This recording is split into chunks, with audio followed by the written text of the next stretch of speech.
Médiasphère. Médiasphère.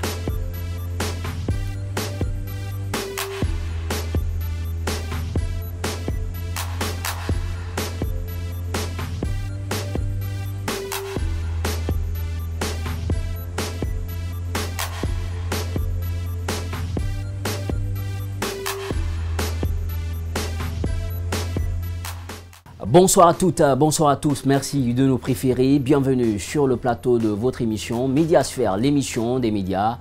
Et quelques années après la libéralisation des ondes, un autre médium se développe dans ce pays et beaucoup d'eau a coulé sur le pont. Il s'agit de la presse en ligne. C'est aussi l'instantanéité et ce soir, notre reporter Ismaël Nabé a décidé de faire un zoom sur Mosaïque Guinée, comment ce site internet fonctionne, de la collecte de l'information jusqu'à la mise en ligne. Et bien, élément de réponse dans un court instant dans votre émission Médiasphère. Notre invité du jour, nous restons à la Radio Espace. Il s'agit de Arissa Tousso. Elle est la lauréate du prix meilleur journaliste de l'année au compte de la soirée J-Awards et sera notre invitée ce soir pour revenir sur ce prix. La semaine médiatique, c'est l'actu majeure de la semaine qui intéresse Abdourahmane Ba.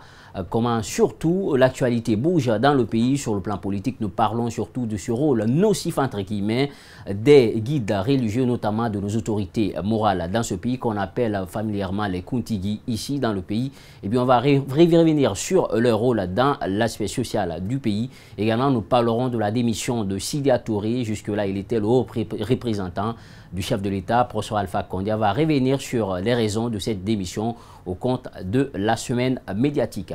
La une de la toile, ce soir, nous ferons le tour d'horizon des sites internet du pays pour revenir sur l'actualité politique et économique, mais aussi culturelle.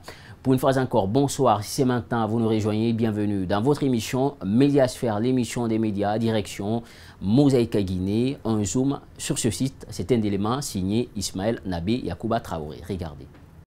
Médiasphère. Médiasphère. Créé il y a 5 ans, le site mosaïqueguinée.com est un site d'information générale.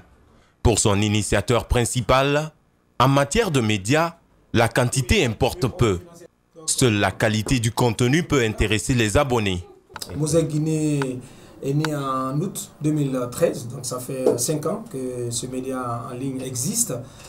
Nous avons fait le constat que, à l'époque que des médias en ligne existaient, mais que la quantité n'était pas un facteur qui permettait donc d'avoir de la qualité en termes de contenu, mais aussi en termes de dynamisme. Sans jeter de l'opprobre sur ceux qui existaient, c'est les médias qui existaient, qui faisaient un travail formidable, nous avons estimé que il y avait un travail à faire, il y avait de la place à prendre dans cet univers qui était déjà très encombré. Ce site d'information, devenu une des références désormais dans le paysage médiatique en Guinée, dispose d'une dizaine de journalistes et correspondants qui respectent les normes en la matière. L'organigramme, il est tel que vous pouvez l'imaginer. Il y a une administration générale qui est composée de Lamine Monument Sissé et moi-même. Moi, j'en suis l'administrateur général et Monument qui est mon collaborateur, qui est l'actionnaire et l'autre actionnaire de ce média.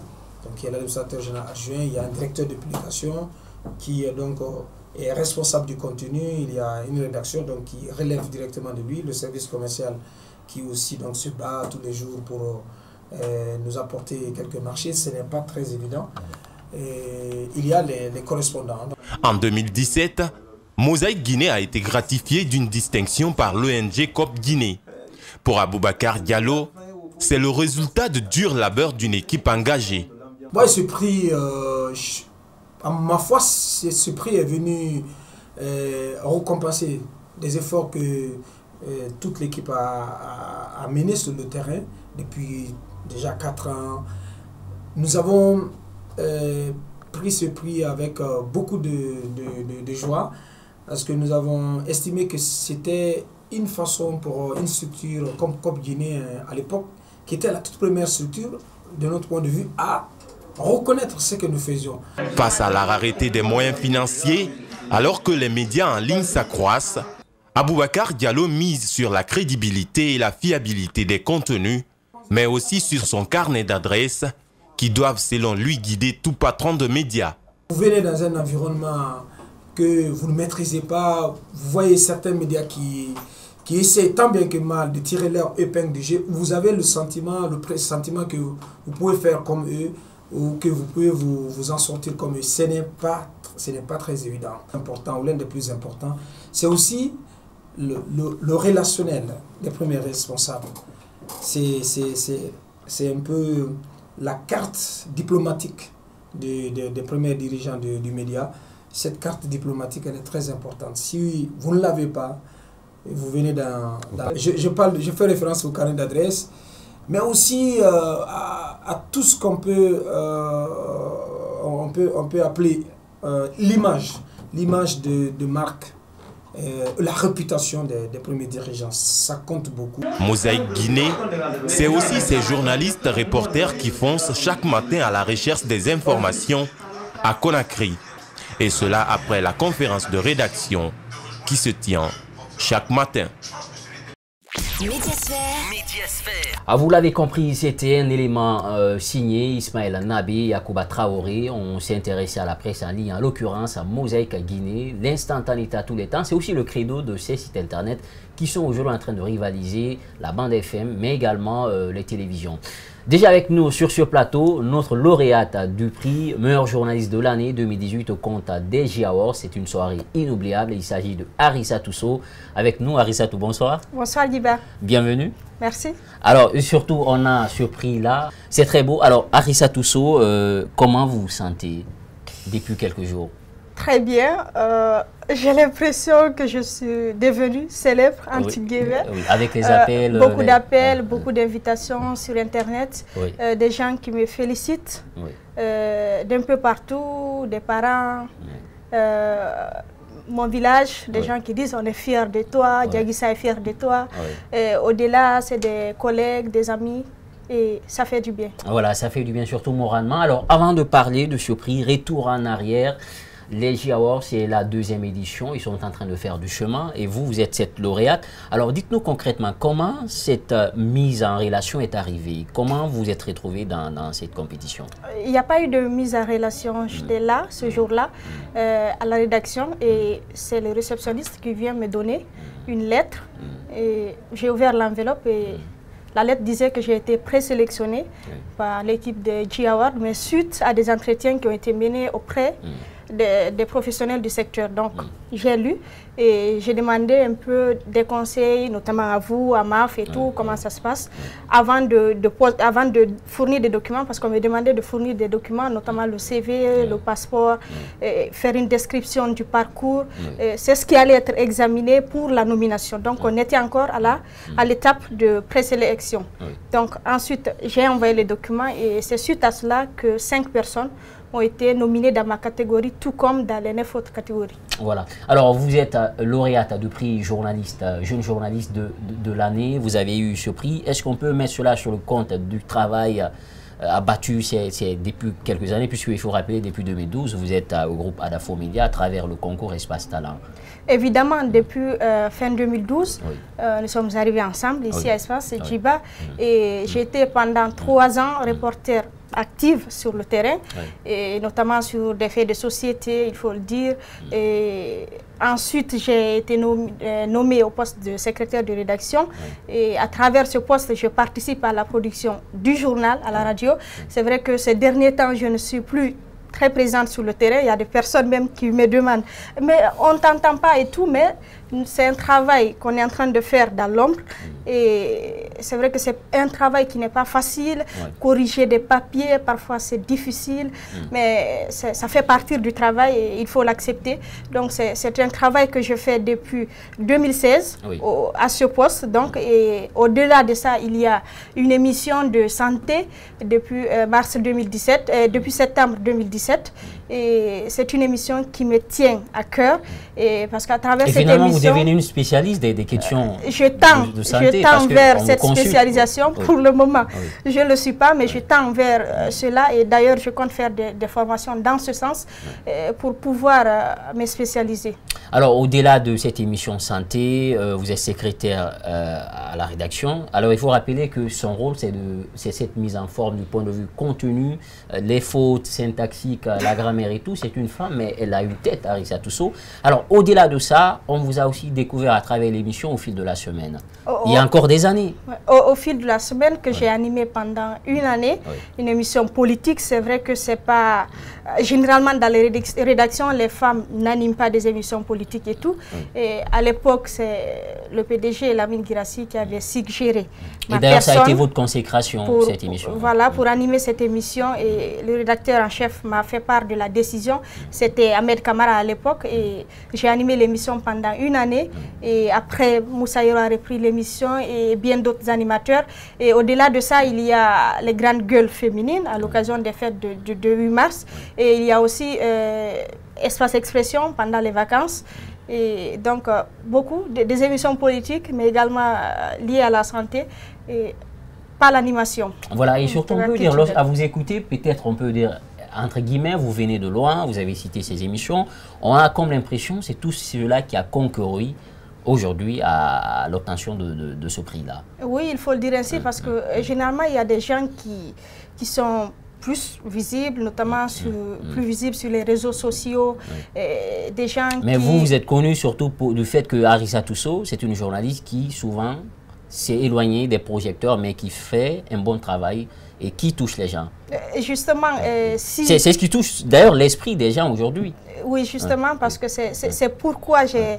En fait, certaines personnes ne me connaissent pas, mais pour des gens qui sont dans le secteur, qui sont des professionnels, ils savent le travail que je suis en train de faire et je pense que c'est ce qui a contribué à ma présélection d'abord et ensuite la nomination et puis cette victoire. Et voilà, vous pouvez le constater avec nous sur ce plateau, Arissa Tousso. Nous sommes venus ensemble en novembre 2012, pardon, si ma mémoire est fidèle, au groupe Adafo Média, à travers l'événement Espace Talent. Il y avait plus de 300 candidats, au finish 10 candidats qui ont été retenus. Aujourd'hui, elle est lauréate juste après la première édition.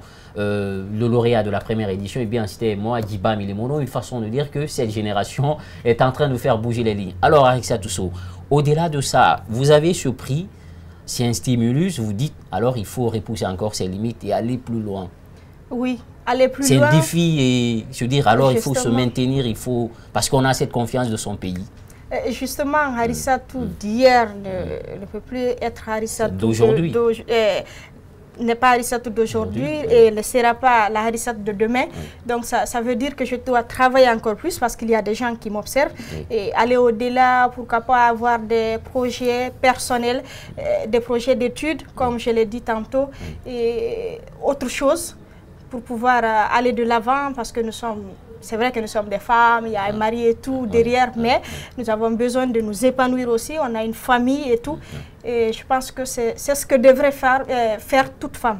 Voilà, votre direction d'ailleurs qui est fière de vous, comme vous pouvez le constater, ce poste de Lamine Guirassi, le PDG du groupe Adafo Média. Peut-être un message pour cette génération de jeunes journalistes qui sont encore dans les écoles, car vous avez eu le mérite de faire le journalisme à l'université. Oui, il faut, dans toute chose, je ne dirais pas qu'aux journalistes, il faut travailler.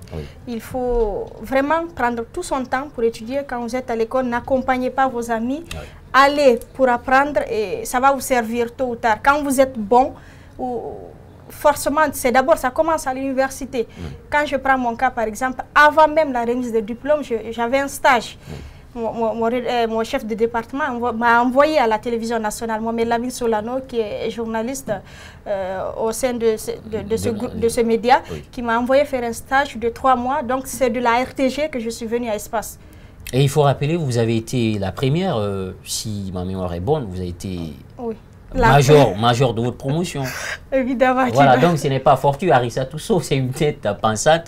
Vous avez bien dit la valeur d'un point, le nombre des années, c'est normal, vous le méritez sincèrement. Peut-être, on vous dit merci, j'aime beaucoup vous écouter. Merci d'être passé. Merci Djiba. Voilà, à présent on s'intéresse à ce qu'on appelle chez nous la semaine médiatique, la revue de presse télévisuelle avec Abdraman Ba. Nous parlons de la grève du SLEG également, cette grève de la faim observée par Dr Faya Milimono et toute son équipe à travers le bloc libéral également. Nous parlons de la démission du haut représentant du chef de l'État, M. Sidia Touré de l'UFR. On regarde ces images et on se retrouve dans un court instant. Médiasphère. Cette semaine, une phrase a retenu notre attention.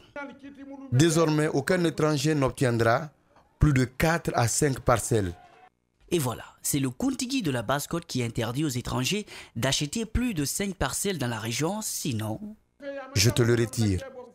Eh bien, une sortie qui a suscité beaucoup de réactions, mais heureusement, son homologue de la Moyenne-Guinée avait compris le message et il l'a bien sûr traduit volontiers. Moi, j'estime qu'il parle des Chinois qui sont à Bokeh et à Bofa. Il parle des Chinois qui sont peut-être n'importe où, des Libanais qui ont acheté par-ci, par-là, qui ont fait des emprises dans la mer. Moi, je crois qu'il s'agit de ceux-là. Un bon temps d'humour. Mais pour comprendre le fond du problème, je vous propose d'écouter son analyse à propos de la situation sociopolitique du pays. Il y a longtemps que le gouvernement nous a divisés. Les trois sont autour du gouvernement et nous sommes rejetés. Coordination Hali Poular. À entendre ces sages tirer de telles conclusions, il y a de quoi s'inquiéter pour le pays. Cette semaine, une nouvelle stratégie de revendication a marqué les esprits. Ils avaient d'abord menacé d'entamer une grève de la faim si l'État ne démilitarise pas les quartiers et si les enfants ne reprennent pas normalement les cours. Le délai passé, Fayamili Mono et quelques-uns de ses militants ne renoncent pas. Les voici à Gamal, décidés de ne rien manger parce que les cours sont perturbés, parce que certains quartiers de la capitale sont aussi militarisés. Un acte courageux certes, mais qu'est-ce qui a motivé cette intention du président du bloc libéral à prendre une telle initiative? Ça fait 2 mois et quelques que nos enfants ne vont pas à l'école. Et pendant ce temps, le président de la République a racheté ou a commencé à racheter des concerts, comme pour dire à nos enfants, j'ai de l'argent pour que vous alliez danser, mais je n'ai pas d'argent pour que vous alliez à l'école. Cela fait beaucoup pour Alpha Condé. Les revendications et frustrations surgissent de partout. Mais de passage, Fayamili Mono avait des comptes à régler avec le ministre Cheikh Sako. Coup de gueule. Le ministre est en train de faire beaucoup plus le journalisme que le ministre. Même si on est ministre de l'injustice, on peut agir. Il y a 6 mois ou 8 mois que j'ai appris déjà que je dois comparaître. Ben, je ne suis pas caché, je suis là. Le jour que j'aurai une convocation en bonne et due forme avec mon avocat, je me présenterai devant eux. Cette semaine, Aboubakar Souma avait aussi des leçons de morale à donner. On est ministre de la République, on doit être honnête, on doit dire la vérité. Et surtout quand on est ministre de l'Éducation nationale. Et voilà, il s'adresse au ministre de l'Éducation nationale pour son apparition lors de la session budgétaire à l'Assemblée nationale. Et puis, il a réagi aussi à la demande du gouvernement de suspendre la grève avant l'entame des négociations. À ce propos, il est hors de quoi déjà? Il est question que nous suspendions la grève. Et pour l'autre demande, à savoir l'association du SNE et de la FSPE aux négociations, il trouve que...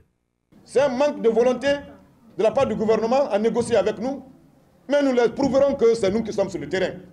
Pour mettre un terme à cette aventure médiatique, je vous propose cet extrait du porte-parole de l'opposition qui définit une nouvelle stratégie de leur marche. La nouveauté de cette marche, c'est qu'elle sera prévue, les points de départ seront prévus en plusieurs endroits.